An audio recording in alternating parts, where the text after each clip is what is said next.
Hola Vino Nuevo, qué gusto tenerte a través de nuestros medios. Deseo que prepares tu corazón para recibir la palabra que Dios tiene para ti.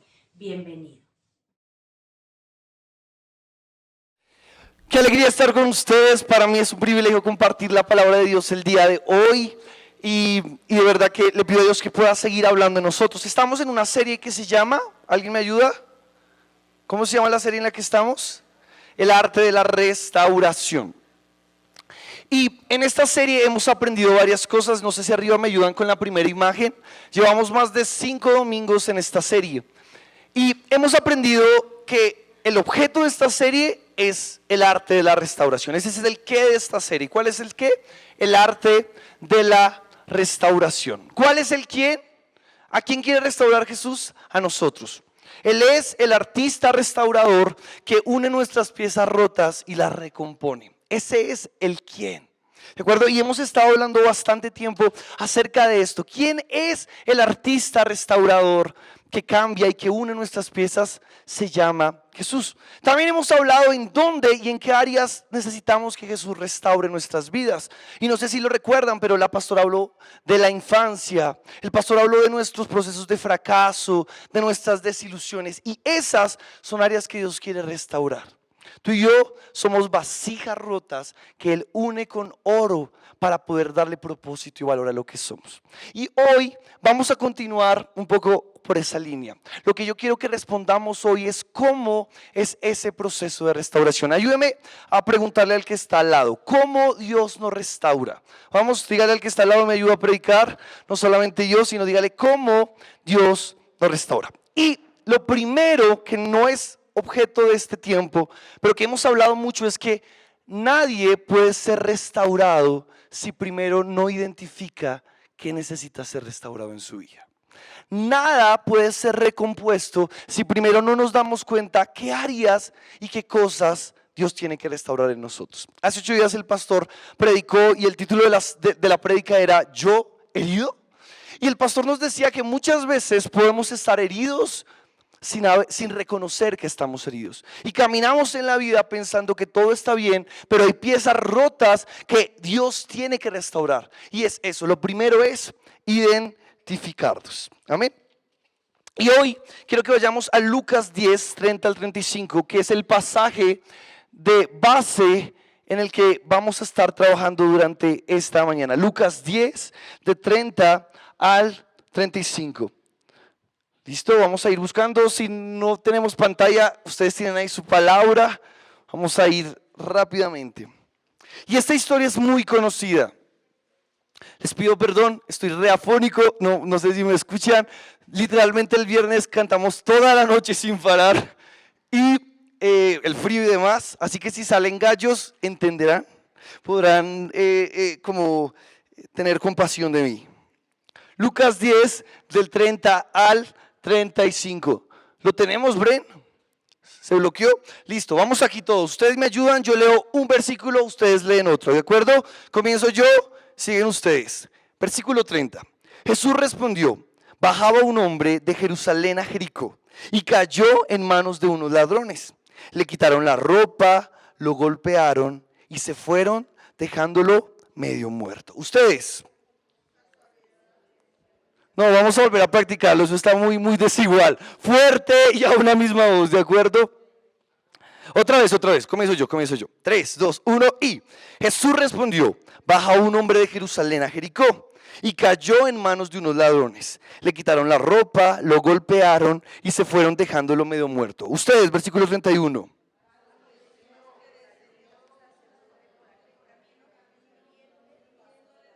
Versículo 32. Así también llegó a aquel lugar un levita y al verlo se desvió y siguió de largo. Versículo 33.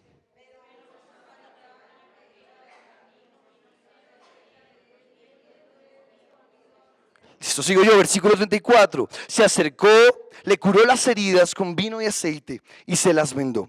Luego las montó sobre su propia cabalgadura, lo llevó a un alojamiento y lo cuidó. Último versículo.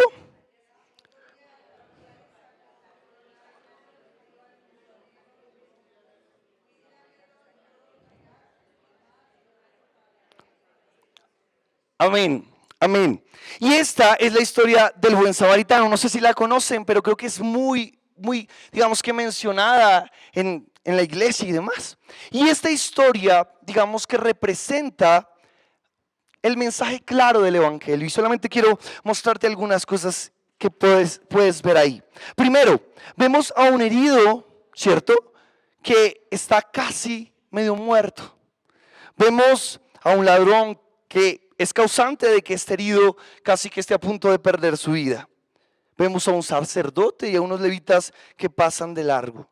Pero vemos a un samaritano que al sentirse movido por compasión, se enfoca en ese herido, lo carga sobre sí mismo, lo cura, lo sana y lo lleva a un alojamiento para que termine ese proceso de sanidad. Y le dice, espera, tranquilo, yo te pago todo lo que cueste su sanidad, voy a volver por él. Este mensaje y estos personajes nos hablan claramente del centro de la palabra, que es el evangelio. Un mundo herido que está a punto de morir. Un ladrón que dejó al hombre medio muerto, como Satanás, a través del pecado, tiene y desea llevarnos a la muerte. Un sacerdote y un levita que pasa de largo, como la ley fue insuficiente para salvar a la humanidad. Y un extranjero de otro mundo que viene y al vernos toma nuestro pecado, toma nuestra maldad y toma nuestras heridas y paga por nuestra restauración. Y nos dice, tranquilos, sigan haciendo lo que deben hacer, que voy a venir. Este mensaje condensa y digamos que centra todo lo que es el mensaje del evangelio. Pero no solo eso. Este mensaje también nos habla acerca del proceso de restauración del mundo y aún más profundo nos habla de tu proceso y mi proceso de restauración. La historia comienza con un hombre herido, pero termina con un hombre vendado que está en camino a su restauración. Entonces, esta historia tiene algo que decirnos y algo que enseñarnos acerca de tu y mi proceso de restauración. Amén. Yo no soy un hombre de videojuegos, realmente no soy mucho de videojuegos. Nunca tuve consola, nunca tuve como juegos así, pero recuerdo al menos 3 y no sé si ustedes se acordarán. Uno es Pac-Man, ¿de acuerdo? Pero no Pac-Man la versión solo como galletas que como que come así punticos. Pepsi Man, ¿sí? ¿No? ¿Nadie? Y por último, Crash, sí, por ahí lo mencionaron, Crash. Y son pocos los juegos que jugué porque de pronto no fui muy afín a ellos. Pero recuerdo que jugando Pac-Man, y de hecho hoy tuve que ir a mirar porque no lo recordaba tanto. Este era como un juego de aventura donde este muñequito tenía que desbloquear niveles superándolos para poder salvar a su familia que había sido como raptada por un grupo de fantasmas y demás. Y recuerdo que yo lo jugaba donde mi tía. Recuerdo que vivía como cerca de mi casa y me dejaban 1 hora, pero yo siempre llegaba como hasta el 2.º nivel porque no tenía el tiempo suficiente. Eran como 10 niveles y cada vez que pasabas, a veces le entregaban a su hijo, después le entregaban a su abuelo y así sucesivamente iba desbloqueando las personas hasta llegar al último nivel y encontrarse con el gran monstruo. No sé si era así, pero me imagino que era así. Y que todo se liberara. Pero ¿a qué punto quiero ir? Y era que este juego necesitaba que el jugador fuera desbloqueando poquito a poquito los niveles para llegar a su cometido. ¿Hasta ahí vamos claro?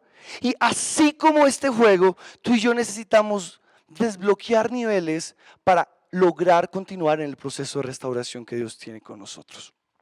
Hay llaves y hay niveles que tú y yo no podemos pasar por alto o el proceso de restauración no va a continuar. Hay áreas y hay momentos y hay cursos y cosas que tú y yo no vamos a poder evitar si queremos realmente ser restaurados. Y por eso esta prédica se llama 3 verdades que van a desbloquear tu proceso de restauración. 3 verdades que van a desbloquear mi proceso de restauración. Porque muchos puede que hayamos comenzado un proceso de restauración en nuestras familias, en nuestro corazón, en nuestro carácter y en diferentes áreas. Pero tal vez comenzó como el juego, pero llegó hasta 2.º nivel y ahí se quedó. Y dijiste, yo estaba empezando, continué, comencé, pero hubo un stop en mi vida y ahí dejé el juego. Y hoy yo quiero hablarte de 3 principios que la historia del buen samaritano nos hablan para continuar en este proceso de restauración. Porque Dios quiere restaurarte a ti y a mí. Él anhela llevarnos a un cometido de plenitud y de restauración en tu familia, en tu sexualidad, en lo que eres integralmente. Pero hay partes y hay decisiones que nosotros tenemos que tomar y que Él no puede tomar por nosotros. Amén. Entonces vamos a ir con la primera verdad que necesito aprender, vivir, creer y poner en práctica para lograr desbloquear mi proceso de restauración. Y esta primera verdad está en los 2 personajes de esta historia. Vamos a ir a Lucas 10:30 y después vamos al 35.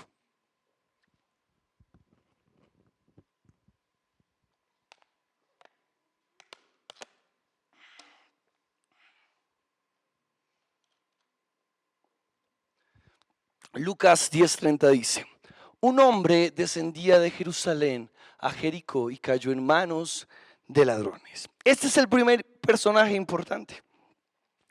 No lo dice directamente, pero indirectamente este es un judío. ¿De acuerdo? Es un judío que caminaba en un trayecto normal desde Jerusalén hasta Jericó. Y lo sabemos primero porque Jesús le estaba hablando a judíos. Y no detalló nada más, sino simplemente dijo un nombre. Es como si yo les dijera a ustedes: miren, ahí va caminando un hombre detrás de la Panera Bogotá. Indirectamente ustedes pensarían que es un colombiano. Y lo digo por varias razones. La primera era porque Jesús le estaba hablando a judíos. La segunda era porque él estaba en Jerusalén. Así que hablar de un hombre, pues indirectamente le relacionaba con la nacionalidad judía. Pero tercero, estoy seguro que es judío, porque cuando avanza la historia y Jesús menciona a un hombre que no es judío, lo detalla y dice el samaritano. Así que sabemos que este primer hombre es judío. Ahora vamos al segundo hombre, versículo 35. Y dice: pero un samaritano que iba de viaje llegó a donde estaba el hombre y viéndolo se compadeció de él. Así que el segundo personaje es un samaritano. ¿De acuerdo? Entonces tenemos 2 personajes importantes: el judío y el samaritano.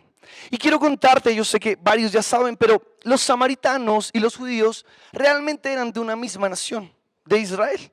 Solo que muchos años atrás, esta nación se había quebrado y se había partido en 2. Los que pertenecían a la tribu de Judá, que era como una sección, haz de cuenta, los que pertenecen a Antioquia y el resto del país. Y así era.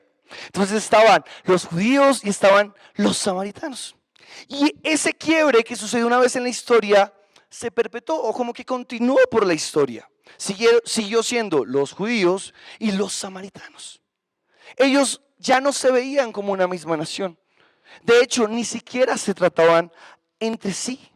La historia y la Biblia en varios pasajes cuentan que el trato no era solo un trato de tú eres de otra nación y yo soy de otra nación, sino que era casi una enemistad, o no casi, era una enemistad. En Juan 4:9, cuando Jesús se encuentra con la mujer samaritana, esto se puede ver. Mira lo que le dice la mujer samaritana. ¿Recuerdan quién es la mujer samaritana? ¿Recuerdan que la mujer samaritana, se encuentra con Jesús? Jesús la restaura después, pero cuando él se encuentra con ella, Jesús le pide agua a ella. Y mira lo que le dice la mujer samaritana. La mujer samaritana le dijo: ¿cómo tú, siendo judío, me pides de beber, que soy mujer samaritana? Porque judíos y samaritanos no se trataban entre sí. Entonces, estas 2 grupos de personas o subnaciones no convivían. Haga de cuenta, era como si fueran alemanes y judíos. Tenían un pasado tenebroso, tenían un pasado resquebrajado y no había una buena relación. De hecho, esta historia muestra que eran enemigos. La enemistad era tanta que históricamente se decía que si un samaritano veía a un judío, era muy probable que lo hiriera, que lo lastimara, porque ni siquiera les gustaba tocar como la tierra del otro. Era como tu tierra y mi tierra. Si tú pasas esta frontera, yo puedo hacer contigo lo que quiera, y si tú sobrepasas la mía, yo puedo hacer contigo lo que yo desee. Eran enemigos. En el libro de Reyes se habla de que vivieron guerras y se mataron entre sí. no creían exactamente en lo mismo, se consideraban de diferentes religiones y realmente no se dirigían la palabra. Entraban, evitaban estar en el mismo lugar. Eran enemigos. Y esta relación que no es tan clara, solo cuando empiezas a escudriñar un poco la palabra, habla mucho acerca de tu proceso y de mi proceso de restauración. Porque de la misma manera en que el buen samaritano que salvó la vida de este hombre herido, históricamente eran enemigos, tú y yo somos enemigos de aquel que nos salvó. La palabra dice en Romanos 5:10, porque siendo enemigos de Dios, fuimos reconciliados con Dios por la muerte de su Hijo. Estando reconciliados, seremos salvos por su vida. La primera verdad que yo quiero que tú puedas grabarte y la voy a desarrollar porque puede ser un poco escandalosa, es en mi proceso de restauración, yo no solo soy una víctima, también tengo una posición de enemistad con Dios y necesito arrepentirme. ¿Sabes? Esta verdad y este punto es algo que Dios ha taladrado mucho en mi vida, yo creo que el último mes.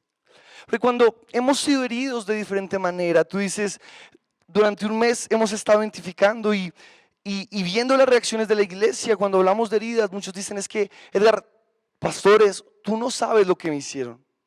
Edgar, iglesia, ustedes no saben lo que mis papás me hicieron o esa persona lo que hizo a mi vida. Porque durante mucho tiempo hemos hablado acerca de perdón y muchos dicen, no, yo no puedo perdonar, yo no puedo dar esto porque tú no sabes cómo me lastimaron. Hoy soy lo que soy porque esas heridas me marcaron. Y hay un punto en que el proceso parece bloquearse porque nos vemos solo como víctimas. Y vuelvo y te digo, y quiero ser cauteloso porque yo sé que esto es fuerte. Porque tú me vas a decir, ok, Edgar, y la persona o un hombre o una mujer que fueron abusados de cualquier manera, sexual, física o emocionalmente, ¿es el culpable de sus heridas? Y yo te voy a decir, no lo es. No lo es. Pero la palabra nos dice que todo hombre tiene una enemistad con Dios. Y que no solo es una víctima en el mundo, sino que en su interior hay algo que está en contra de Dios. Y para un poco profundizar más en esto, yo voy a hacerte unas preguntas. Y yo quiero que tú permitas que esta palabra entre a tu corazón. Esto puede ser solamente, o lo que yo te diga hoy puede ser solamente contenido que pase por tu mente. Pero si tú lo permites y el Espíritu Santo lo hace, puede ser también una herramienta de que Dios pueda hoy examinar y profundizar en tu vida. Y quiero que hagamos lo siguiente.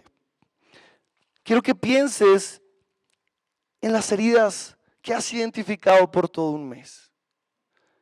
¿Qué rupturas tienes en tu vida? Tal vez digas, es mi ruptura familiar, es la ruptura en una infancia que viví, es una pérdida que me dejó medio muerto como ese hombre samaritano.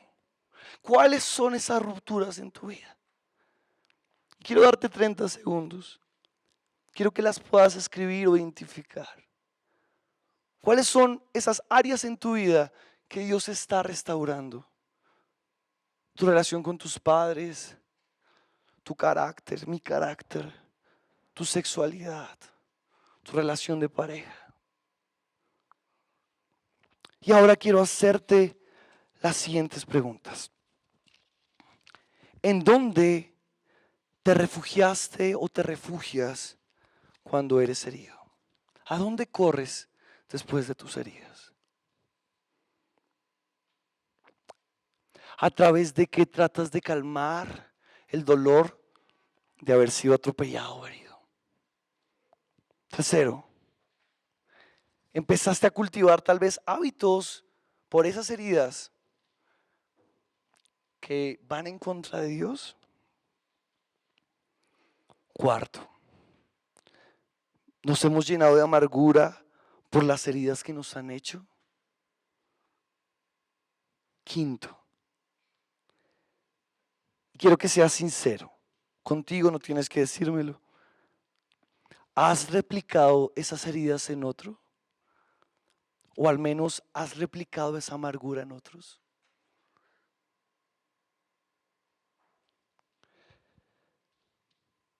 Gracias, gracias.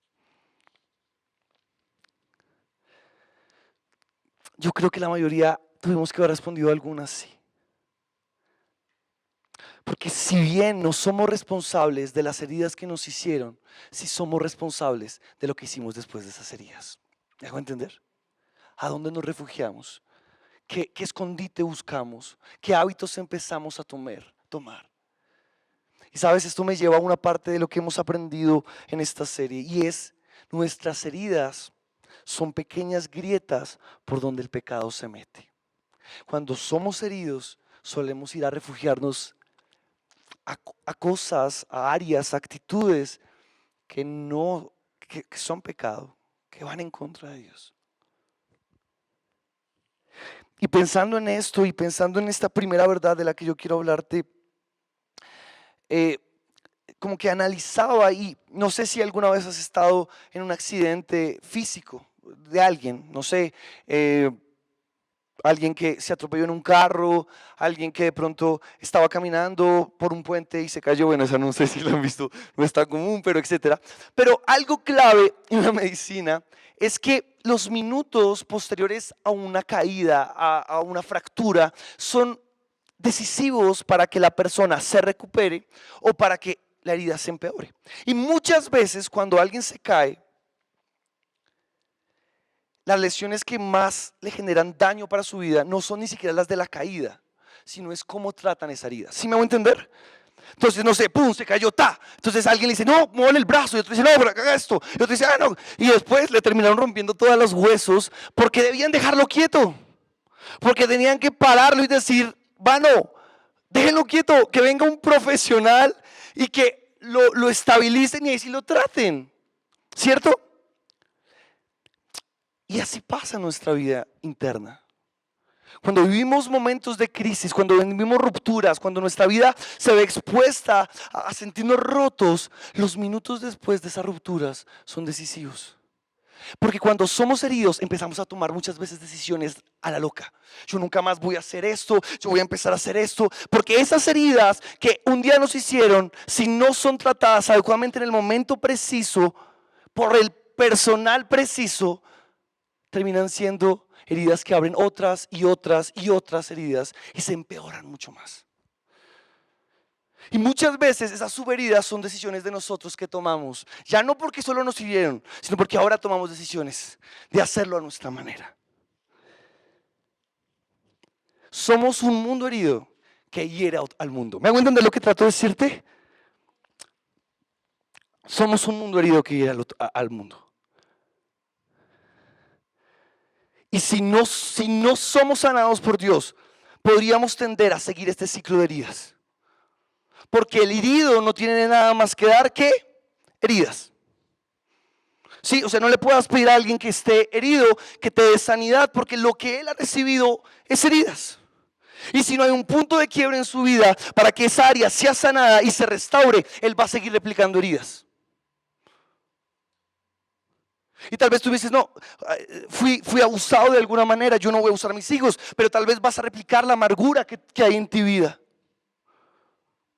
Fui traicionado, yo no voy a traicionar a mis hijos, pero tal vez vas a postergar y a seguir un círculo de dañar a tus hijos una y otra vez por la herida que hay internamente. Y entonces no solo somos víctimas, no solo somos el que se sintió herido, no solo somos hombres que pasaron por alguien y alguien nos dejó tirados en el piso, sino que realmente también somos victimarios que un día fueron víctimas. También somos enemigos de Dios que tienen que mirar a su Salvador y decir, Dios, no solamente lo que me hicieron, es lo que yo he hecho hoy, es lo que he replicado en otros, es la forma y la postura que he tomado frente a las heridas que he tenido. Y hasta que no haya ese reconocimiento, no va a haber un proceso de sanidad. Hasta que no haya un quiebre de reconocer que no solo soy el herido, sino que también soy parte de lo que estoy viviendo. Y no es una cuestión de echarle culpas a alguien. Es una cuestión de entender que el mundo es ese hombre que caminó y quedó roto. E internamente estamos compuestos por muchos heridos que nos herimos y nos hieren y así estamos. Y por sí solos seguiremos siendo heridos y replicando las heridas que hay en nosotros. Necesitamos un buen samaritano que nos restaure. Me encanta la forma en que, no sé si han visto The Chosen, ¿sí? A mí me gusta mucho. Lloro mucho con esta serie. Pero esta historia, la del buen samaritano, la tratan de manera indirecta en The Chosen, que es una serie acerca de Jesús. Te invito a verla, no me pagan por dar esta publicidad, pero no te vas a arrepentir. Y cuenta esta historia en un momento que Jesús se encuentra con un hombre. Este hombre está paralítico, está arruinado, está amargado. Esto no es totalmente así dice la Biblia, pero me gusta cómo lo tratan. Entonces dice que Jesús llega, le prepara una cena. Es un hombre que está en una crisis financiera tremenda, está desdichado, y entonces empieza a hablar con él. Pero este hombre se siente indigno, se siente culpable, tiene una hija, una esposa. Y cuando Jesús empieza a acercarse a él, este hombre empieza a rechazar a Jesús, porque dice: si supieras quién soy, no te acercarías a mí. Pero Jesús continúa, él sabe para dónde va. La historia continúa, cenan, y en un momento este hombre se quiebra, y al quebrarse le dice: estoy así porque un día, en la crisis financiera que estábamos, salí con un amigo y dijimos: tenemos que conseguir comida como sea. Y entonces dice que empezaron a caminar como por los caminos, y llegando al camino de Jerusalén a Jericó, vieron a un judío que caminaba por ahí. Lo vieron bien vestido, lo vieron con algo de dinero, dijeron: ahí podemos. La niña no ha comido hace muchos años, años no, estaría muerta, días. Y se cruzaron por él, lo asaltaron y lo dejaron tirado medio muerto. Este hombre representaba al ladrón que había matado, que había herido a la historia del herido del buen samaritano. Jesús se acerca y le dice: yo sé lo que hiciste, pero yo hoy quiero sanarte y restaurarte. ¿Por qué te digo esto? Porque siempre hay dos caras en la moneda. Siempre hay dos caras. Y hoy yo quiero hablarte de esta verdad, porque yo creo que hay muchos procesos bloqueados en nosotros porque seguimos solo tomando la posición de yo soy la víctima. Y hasta que no hay un momento en que tú y yo no digamos: no solo soy la víctima, yo también soy un enemigo de Dios. Yo también he replicado las heridas. Yo también he multiplicado las heridas. Hasta que no haya un quiebre, no va a empezar un proceso de restauración. Quiero tomarme esta ilustración como para hablarles acerca de lo que es quebrantarnos, ¿no? Lo tomo de una predica de la pastora Natalia Nieto. Pero el quebrantamiento no puede ser algo superficial. El quebrantamiento interno no puede ser algo que yo diga: ay, sí, yo sé, yo soy herido. Perdón, estoy fallando y le fallé a otros. El quebrantamiento tiene que ser algo profundo que me lleva a reconocer: Dios mío, yo no solo soy una víctima. Dios, yo no soy solo alguien que alguien hirió. Dios mío, yo reconozco que yo he replicado mis heridas. Yo reconozco que me he refugiado en los lugares incorrectos. Yo reconozco, Dios, que he buscado escondites para saciar ese dolor, para saciar un poco y calmar ese dolor que hay en mi vida, Dios. Y eso, Dios, se ha convertido en oasis pequeños y oasis pasajeros que me hacen volver una y otra vez a lo mismo, Dios. Yo soy el que sigo buscando cactus para abrazar, pero se sigue hiriendo y sigue dañando y se sigue dañando a otros. Y el quebrantamiento tiene que ver con un rompimiento. Yo sé que no se escucha tanto el micrófono, sí me ayudan un poquito, pero el quebrantamiento es como romper estas varas. Y tiene que sentirse, y tiene que escucharse. No basta con solo decir el verdadero quebrantamiento. Muchas gracias. El verdadero quebrantamiento tiene que ser profundo. Tiene que haber una ruptura de mí mismo. Tiene que haber una decisión personal de decir: Dios, yo reconozco, Dios, que hoy, Dios, no sigo tomando la posición de es que me hicieron, sino que yo hoy reconozco, Dios, soy parte de un mundo que es enemigo tuyo y que en mi corazón he hecho todo lo contrario a ti. Y sabes, yo quiero decirte algo hoy y le pido a Dios que pueda colocar en tu vida convicción, y realmente convicción genuina, y es: mírame, tú no puedes decidir por lo que otros te hagan. O sea, yo como le digo a mi mamá, mamá cambia conmigo. Mamá es muy bien, pero estoy dando un ejemplo. Mamá cambia conmigo. Pero lo que sí está en mis manos es yo qué voy a hacer con mis decisiones. ¿Me van a entender lo que te estoy diciendo? Tú no puedes cambiar a nadie. En tus manos no está cambiar a tu esposo, cambiar a no está. Eso solo lo hace Dios. Pero la pregunta es, tú sí puedes decir, Dios, hoy decido internamente reconocer no solo soy víctima. Decir, Señor, yo me he alejado de ti, yo me he apartado de ti, yo he replicado, he buscado y hoy necesito quebrarme internamente. Ir al Salvador, al buen samaritano y decirle, tú me salvaste, pero realmente reconozco, soy enemigo tuyo.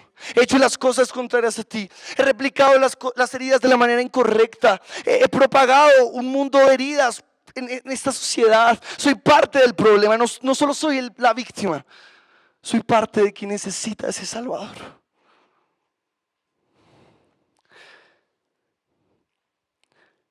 Necesito un punto de quiebre. Necesito un punto de quiebre. Hasta que no haya ese punto de quiebre, no va a seguir viendo un proceso de restauración. Si una pareja se mira mutuamente y dice, es que tú eres el culpable, nunca va a haber un proceso de restauración. Hasta que los dos no digan, yo asumo mi responsabilidad. Sí, me has herido, pero yo también te he herido. Hasta que no haya un punto de quiebre interno, no va a haber un proceso de restauración. Necesitamos un punto de quiebre. Segunda verdad.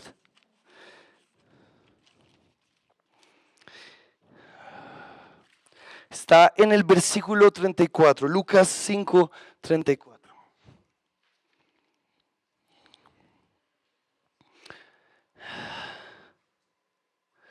Ese no es. Lucas 10, yo fui el que la embarré, yo les di malos apuntes. Lucas 10, 34, perdón. Ustedes van, Lucas 10, 34. Listo. Entonces dice, y acercándose este buen samaritano, vendó sus heridas, echándole aceite y vino, y poniéndole en su cabalgadura, lo llevó al mesón y cuidó de él. El vino no solamente es una bebida, es un desinfectante, porque tiene alcohol. De hecho, hay otra versión de esta cita que dice, y acercándose a él, le desinfectó sus heridas. Y desinfectar las heridas es algo que duele, ¿cierto? O sea, echar alcohol en una herida recientemente viva es algo que no es tan bien recibido por el herido. Porque le duele, porque le está confrontando esa herida, porque le está removiendo esa herida. Pero también no solo hay vino, sino que dice que hay aceite. Y el aceite como producto es un calmante, es un aliviante. Por eso tú lo ves en las cremas, lo ves en todo este tipo de productos como de belleza, pero también de cuidado personal, porque tiene unas propiedades de calmar, de mitigar, de un poco generar alivio. Y estos dos productos son esenciales en esta historia, pero también en tu historia y en mi historia. Necesitamos ser confrontados con la verdad. Necesitamos que desinfecten nuestras heridas o se van a volver peores. Pero también necesitamos alivio en esas heridas para que puedan sanar y para que el proceso pueda seguir. Y estos dos componentes representan a la persona del Espíritu Santo. No va a haber un proceso de restauración sin la persona del Espíritu Santo. No es posible. Juan 16, 8 dice, y cuando el Espíritu Santo venga, Él convencerá al mundo de pecado, de justicia y de juicio. El único que puede confrontarnos de manera correcta y que puede mostrarnos qué cosas hay malas en nosotros se llama el Espíritu de Dios. Él es el alcohol que viene a nosotros y nos dice, Dianita, hay algo que no está bien. Mira lo que hiciste, Diana, mira lo que has perpetuado. Ese se llama el Espíritu Santo. El Espíritu Santo es ese alcohol y es como el alcohol, porque no es un objeto, es la persona del Espíritu Santo que viene y derramándose sobre nosotros trae convicción. Y lo que tal vez tú dices, no, pero es normal. Él es el único que puede traer convicción sobre nuestra vida y decirnos, he hecho lo incorrecto. He caminado en un ciclo incorrecto. Sigo en un círculo vicioso del que no salgo. Me levanto, continúo, caigo. Me levanto, continúo, caigo. Eso se llama falta de sanidad. Pero Él también es el consolador. Dice la palabra en Juan 14:26. Mas el consolador, el Espíritu Santo, a quien el Padre enviará en mi nombre, Él les enseñará todas las cosas y os recordará. Él es el aceite que hace posible el proceso. Porque yo sé que cuando te hemos preguntado aquí, cuando nuestros pastores nos han llevado a, necesito que perdones. Hay momentos en que tú dices, no puedo. Seamos sinceros, no puedo. Pero Él es quien te puede ayudar a ir a ver a Jesús y decirle, Jesús, en mis fuerzas no puedo perdonar a esta persona. En mis fuerzas no puedo perdonar esta situación. Yo necesito tu aceite. Tu alcohol me revela que esto está mal, pero necesito tu aceite para continuar. Necesito tu aceite para seguir. Necesito tu aceite para poder soportar este proceso. Para que estas heridas no me carcoman el dolor, sino que yo pueda soportar el que limpie las heridas, el que quite la piel que está carcomida y el que pueda restaurarse y esta herida tenga nueva piel. Se llama el Espíritu Santo. Esta historia y esto que les cuento y mi vida o hablando solo será vano si el Espíritu Santo no actúa. Hace 8 días el pastor estaba orando. Yo sentía tanto la presencia del Señor cuando empezó el tiempo de la administración. Y yo veía al Espíritu Santo venir, o sea, sentía al Espíritu de Dios traer convicción con su dulzura. Y entendía y entiendo que si Él no es quien nos convence y si Él no es quien nos acompaña en un proceso de restauración, el proceso será solamente una fuerza humana o un intento en mis fuerzas por querer salir de una ruptura, pero será imposible. Necesitamos al Espíritu Santo. ¿Por qué te digo esto? Porque digamos, socialmente hay, no sé, muchos cursos de motivación y de coach y de vamos, tú puedes, sal de esa herida y está bien, o sea, no tengo nada contra ello, pero el desarrollo de una restauración verdadera necesita al Espíritu de Dios. Su influencia es lo único que pueda generar un perdón correcto. Su influencia es lo único que puede generar que las heridas se arranquen de raíz y que haya una restauración verdadera y futura y completa. Necesitamos al Espíritu de Dios. Vamos con la tercera verdad y la última de este.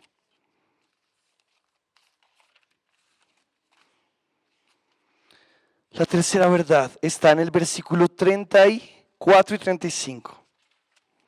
Primera verdad, ¿cuál fue? ¿Si me ayudan? No solo soy una víctima, necesito arrepentirme. La segunda es,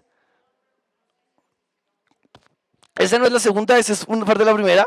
La segunda es, no puedo solo, necesito del Espíritu Santo. ¿De acuerdo? Y vamos a la tercera, versículo 34 y 35.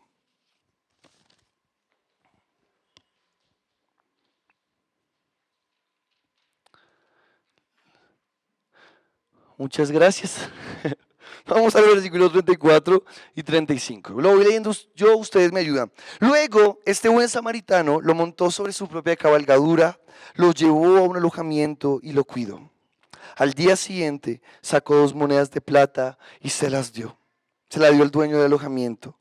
Cuídalo, le dijo, y lo que usted gaste de más, se lo pagaré cuando yo vuelva.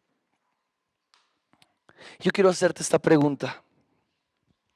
¿Cuál es este alojamiento que el buen samaritano o en el que el buen samaritano va y lleva a este hombre herido? ¿Cuál es esta cabaña en medio del camino donde este buen samaritano deja a este hombre herido? ¿Qué representa este alojamiento? Representa a la iglesia.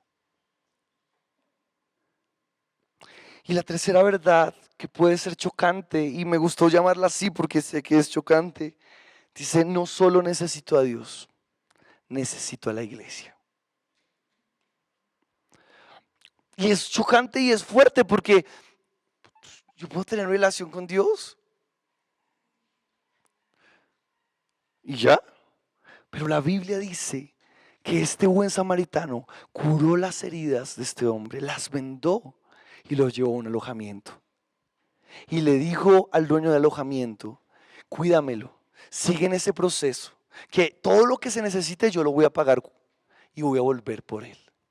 Como Jesús, cuando coge nuestras vidas, nos pone en una casa, en un hogar, en un proceso de restauración. Y dice, cuídenlo, cuidémonos más bien. Yo voy a venir por ustedes. Santiago 5:16, voy a leer 5:16, voy al 19 y 20. Dice lo siguiente. El 16 dice, por eso confiésense unos a otros sus pecados y oren unos por otros para que sean sanados. La oración del justo es poderosa y eficaz. Pero me gusta el 19 y el 20, dice, hermanos, si alguno de ustedes o de vosotros se ha extraviado de la verdad y alguno le hace volver, sepa que el que haga volver al pecador sepa que el que haga volver al pecador del error de su camino, se salvará de la muerte su alma y cubrirá multitud de pecados. Esta tercera verdad es una verdad que puede parecer como evidente. De hecho, tú estás aquí en la iglesia, ¿no? Entonces, te estoy diciendo, hombre, mujer, el mono, no solo necesitas a Dios, necesitas a la iglesia. Y tú me puedes responder, bien, mono, aquí estoy aquí sentado, es decir, estoy en el lugar correcto y eso está muy bien. Pero yo quiero preguntarte un poco más profundo. ¿Cuentas con alguien que busque de Dios o que busque vivir la palabra, que tenga la confianza de confrontarte cuando te extravíes de la verdad? Porque la iglesia no puede ser solo unas paredes. Esto es pasajero, o sea, esto es solamente un edificio. La iglesia es Sandrita, la iglesia es Cris, la iglesia soy yo. Cuentas con alguien al que tú le has dado la confianza y has podido desarrollar una relación, que sabes que busca vivir la palabra, que sabes que intenta caminar en las cosas del Señor, que te pueda decir, ojo, te estás extraviando. ¿O hace cuánto? ¿O lo evitas? ¿O lo evitamos?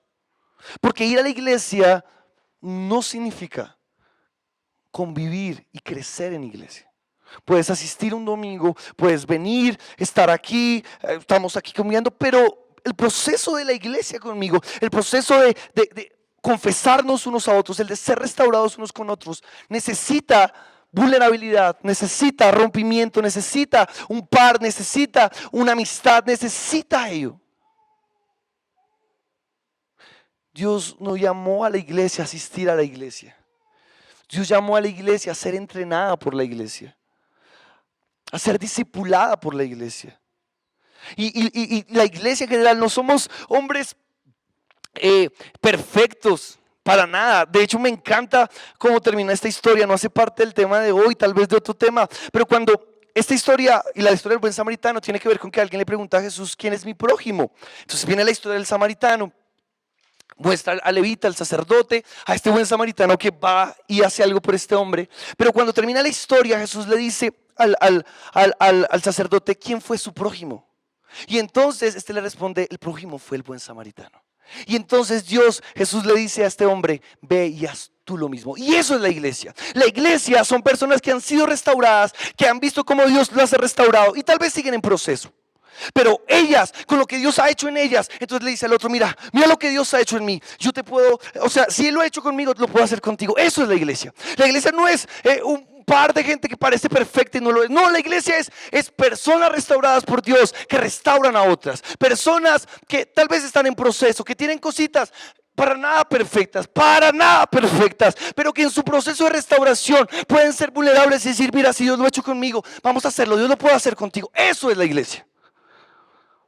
Y yo no sé si la iglesia te ha herido, yo no sé si tú tienes malas experiencias con la iglesia y has dicho, yo no he recibido eso de la iglesia, pero Dios te está invitando a ser parte de esta iglesia. A no solo ser un asistente, sino entender que tu proceso de restauración, que es un proceso, necesitas la iglesia. Necesitas a alguien que pueda venir y tomado tu mano pueda impulsarte a seguir creyendo. Van a haber días en el proceso de restauración en que vas a querer devolverte, pero si cuentas con alguien al lado, va a ser más fácil continuar. El viernes, ya voy a terminar, el viernes en la velada, no está aquí, pero Cristiano Valle, él pasó, compartió la palabra y fue tan bonito, porque Cris compartió lo que el pastor le había delegado, pero hubo un momento en que se quebró y contó su testimonio y dijo, mira, llegué al Señor, mi familia estaba destruida y fue muy vulnerable con todo lo que había en su corazón, su situación. Y cuando yo lo vi, yo dije, eso es ser iglesia. Ser iglesia no es aparentar lo buenos que somos. Ser iglesia es ser capaz de mostrar nuestras heridas y decir, mira, yo también fui herido. Yo también le he fallado al Señor. Pero su gracia ha curado esto y lo va a seguir curando. Su gracia ha seguido uniendo estas piezas rotas. Ser iglesia es ponerte al frente y decir, si Dios lo ha hecho conmigo, Dios lo puede hacer contigo. ¿Sabes? Quiero aprovechar este último minuto para invitarte a no solo ser iglesia asistiendo y está bien. Yo quiero invitarte a ser iglesia, dejándote discipular y permitiendo que alguien y que juntos caminemos hacia un proceso de restauración. Eso es ser iglesia.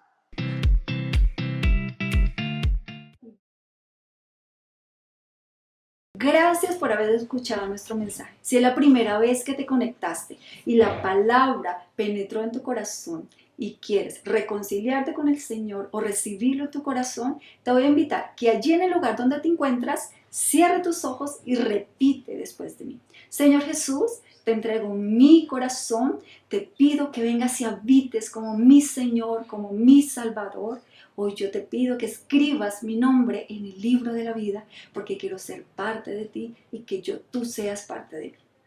Si repetiste esta oración, te digo, bienvenido a la familia de Dios y bienvenido a la familia de Vino Nuevo. Dios te bendiga, nos vemos pronto. Amada familia Vino Nuevo, sabemos que Dios nos ha llamado a extender su reino y con nuestra generosidad aportamos a que muchas familias puedan conocer el nombre que cambia vidas, Jesús. Para hacer tus donaciones puedes enviarlo al número de Nequi 304-559-6261 o escanear el código QR que aparece en pantalla. Tu semilla cambia vidas.